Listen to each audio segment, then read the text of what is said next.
ક્યારેક દ્વારકામાં રોહિણીજી વાતું કરે છે શ્રી કૃષ્ણની બધી પટરાણીઓને.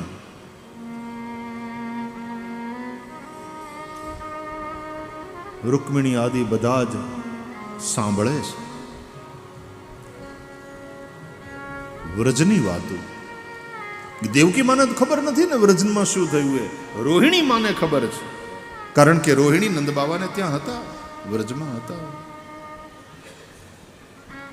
તો શ્રી રાધાનો પ્રેમ, વ્રજવાસીઓનો પ્રેમ. રોહિણી માં વાતું કરે છે કૃષ્ણની પટરાણીઓને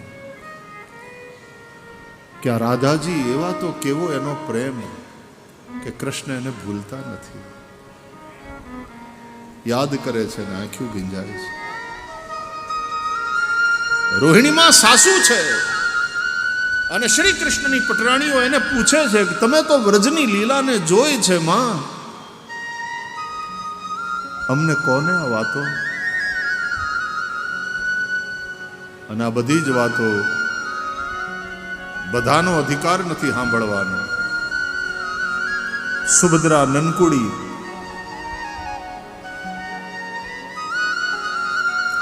લાંબા બે ચોટલા વાળે અને બો પટ્ટી બાંધે. માં દેવકી તેલ નાખી દે, વાળ ઓળાવી દે, બે ચોટલા વાળી દે, બે પટ્ટી બાંધી દે. અને શ્રી કૃષ્ણની એ નનકુડી બેન, દાવજીની નનકુડી બેન, તો એ ત્યાં બધા મોટાઓની હારે બેઠી હોય તો રોહિણીમાં એને કે એ છોકરી તું બેટા બહાર જા. નહીં હું પણ સાંભળીશ.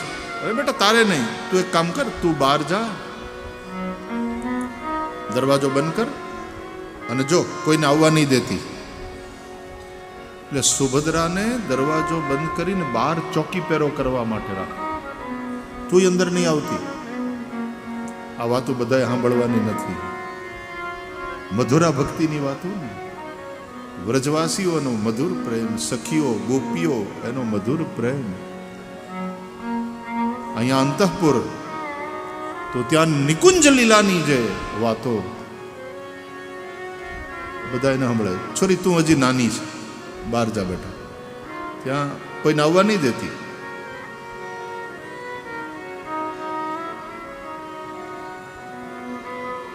અને પછી રોહિણીમાં એમ કે બધી વહુઓને, કૃષ્ણની અટ્ટપટ્ટ મહિષીઓ, હા દીકરીઓ આવો બેહો. મા આસન ઉપર બેઠા હોય અને ઓલી બધી વહુઓ રૂકમિણી ને સત્યભામા ને જાંબુવતી, સત્યા ભદ્રા લક્ષ્મણા મિત્રવિંદા એ પલોઠી વાળીને કોક આમ કરીને, કોક પલોઠી વાળીને, કોક આમ થઈને પોતાની હાહુના મોઢે વ્રજની વાતો સાંભળે. અને ઓલી છોકરી બહાર દરવાજાની બહાર સુભદ્રા, આ મોટેરાઓએ કીધું એટલે જવું તો પડે, એટલે ત્યાં બેઠી છે, ચોકી પહેરો કરે છે, કોઈને આવવા નથી દેવાના, માની આજ્ઞા છે. કાન ન્યા છે કે આ બધા હું વાતું કરતા હશે. એમાં બહેનોને તો કુતૂહલ વધારે હોય ને, એટલે સાંભળવાની કોશિશ કરે છે. એ નનકોડી આ બધીઓની એ નણંદ, બે ચોટલા વાળી,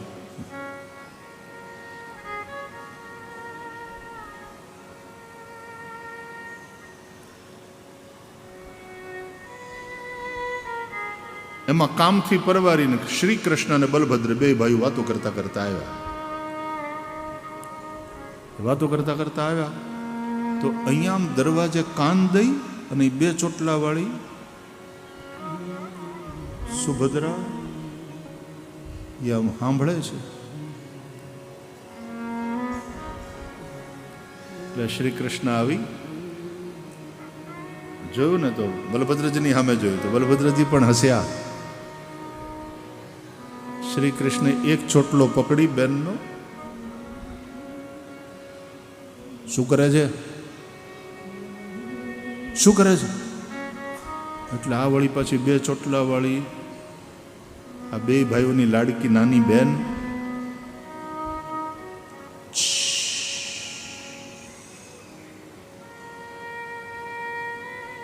चुप, बोलना नहीं है. अंदर महत्वपूर्ण चर्चा चाली रही है, महत्वपूर्ण कथा चाली रही है. શું એમ કહીને દાઉ દાદા અંદર જવા,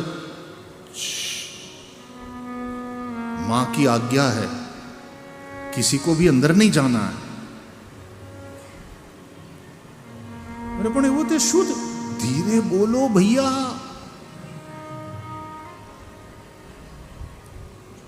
रोहिणी मैया भाभियों को सब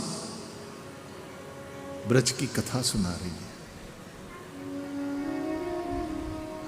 श्री कृष्ण दाऊजीને આમ થોડો સંકોચ થયો અને શ્રી કૃષ્ણ માં, પણ પછી અંદરથી આવતી વાતો થોડી થોડી આમ બહાર સંભળાય છે.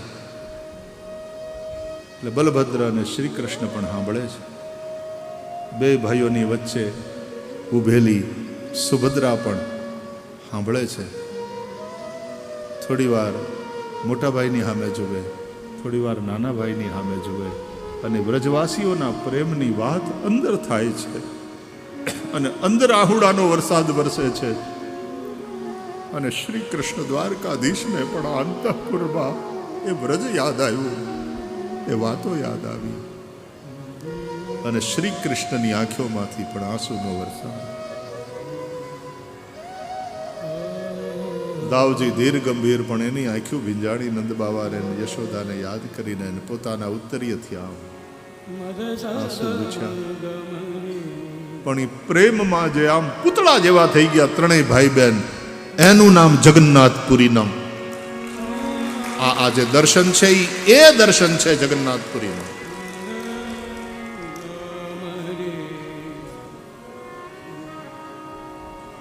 ધન્ય છે ભારત વર્ષ.